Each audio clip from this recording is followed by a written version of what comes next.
నేను ఈ 'గుండెజారి' లాంటి క్యారెక్టర్స్ వదిలేయడం వల్ల ఇంకా చాలా పనులు పోయాయి. అటు 38, 40 సినిమాల దాకా నేను అవి చేయట్లే. మొనాటిని ఉండకూడదని. ఆడియన్స్ బోర్ కొట్టకూడదు. అరే వీడు వెర్సటైల్ రా, వాడు ఏదైనా చేయగలడు అనేది ఉంది. I'm not a comedian. అంటే నేను కమెడియన్ చెప్పుకోవడం గర్వపడతాను నేను. బట్ దేవుడు నాకున్న వరము, లేకపోతే నేను ప్రయత్నించిన ప్రయత్నము, నా బలము, నేను కమెడియన్ అవ్వడానికి ఊర్లో బస్సు ఎక్కర్లే. ఒక మంచి ఆర్టిస్ట్ అవ్వాలని వచ్చాను. Is an actor, is a good actor అనేది ఉంది. అది కాపాడుకుంటే చాలు. మనం ఇంకొకరిలో మీరు ఇందాక అన్నట్టు హీరోను అవ్వక్కర్లేదు, ఇలాగా కమెడియన్లో ఉండిపోక్కర్లేదు. I like Nawazuddin Siddiqui, I like Boman Irani, I like Nana Patekar, Naseeruddin Shah kind of. ఇప్పుడు ఖడ్గంలో షఫీ గారి క్యారెక్టర్, మన కృష్ణవంశ గారి ఖడ్గం, ఆ షఫీ గారి రోల్ చూసినప్పుడు అలా నేను అలాంటి క్యారెక్టర్ ఒక లైఫ్లో ఒక్కడైనా చేయాలనిపిస్తుంటుంది. దళపతి చూసినప్పుడు, నాకు రజనీకాంత్ గారి క్యారెక్టర్ చూసినప్పుడు నా డ్రీమ్ రోల్ అది. నా లైఫ్ టైం నాకు ఈ ప్రపంచంలో ఇష్టమైన సినిమా ఏదైనా ఉందంటే నెంబర్ 1 దళపతి. నాకు జీవితంలో అది ఉండిపోతుంది, అది లైఫ్ టైం. అంటే అదొక అమ్మ నాన్న దళపతి అన్నట్టు అనమాట. అంత మిమ్మల్ని చూసినప్పుడు జబర్దస్త్ స్కిట్లో చూసినప్పుడు కూడా బాబా క్యారెక్టర్ తోటి ఒక నాన్ స్టాప్ డైలాగ్, దానవీర సురకర్ణ డైలాగ్ రజనీకాంత్ గారు బాబా చెప్పారు. సో అంటే ఆ దళపతి ఇంపాక్ట్ అయినా రజనీకాంత్ గారిలో మీకు నచ్చింది?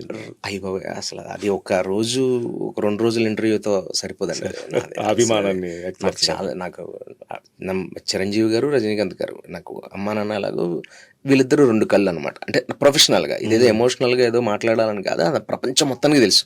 ముఖ్యంగా నా చుట్టుపక్కల వాళ్ళందరికీ తెలుసు. ఎందుకంటే వాళ్ళని ఇమిటేట్ చేసి కూడా నేను చాలా గౌరవం అండి. మీకు ఇప్పుడు మీరే అన్నారు చిరంజీవి గారు, ఈవెన్ రజనీకాంత్ గారు కూడా అంతే ఇమేజ్ ఉంది నాకు. నా ఇంపాక్ట్ నా మీద. బాడీ మొత్తం అసలు మారిపోద్ది కంప్లీట్ గా. అంటే కొంతమంది చాలా మంది ఇమిటేట్ చేస్తారు, బట్ అన్ని ఇమిటేషన్స్ హిట్ అవ్వాలని లేదు. బట్ మీరు చూసినప్పుడు మాత్రం ఆ లుక్, ఆ హెసిటేషన్ వస్తుంది. మనో గారు చెప్తారు కొంచెం హెసిటేషన్. నన్ను మను గారు మర్చిపోయాను, బాగానే గుర్తు చేశారు. మను గారు నన్ను విష్ చేసింది ఎవరు ఉన్నారంటే, ఇప్పుడు ఎవరికి అర్థం కాదు ఏంటంటే, రజనీకాంత్ గారిని ఇమిటేట్ చేస్తే ఎక్కువ రియాక్ట్ అయ్యేది నాకు తమిళ నుంచి కూడా. వై బికాస్ తమిళ్కి నాగూర్ బాబు గారు అని అందరికీ తెలుసు. ఇక్కడ మన మను గారు అంటే అక్కడ నాగూర్ బాబు గారు అంటే. మను సార్కి ఎంత గొప్ప ఇమేజ్ ఉంది రజనీకాంత్ గారి లాగా. ఇంకా రజనీకాంత్ గారికి బాలు గారు చెప్పారు కథానాయకుల్లో కుశలంలో ఆయన చెప్పినా మనకు నచ్చలే. ఆ సినిమా ఆఫ్ కోర్స్ ఆడలేదు కానీ, బట్ డబ్బింగ్ కూడా బాగాలేదన్నారు. ఎందుకు? బాలు గారు లాంటి వ్యక్తి డబ్బింగ్ చెప్పినా కనెక్ట్ అవ్వలేదంటే ఆయన కమల్ హాసన్ గారికి సెట్ అవుతుంది. మను గారు చెప్పకపోతే రజనీకాంత్ గారికి బాగోదు. నేను ఇమిటేట్ చేస్తుంది ఎవరిని? ఇండైరెక్ట్ గా మను గారిని.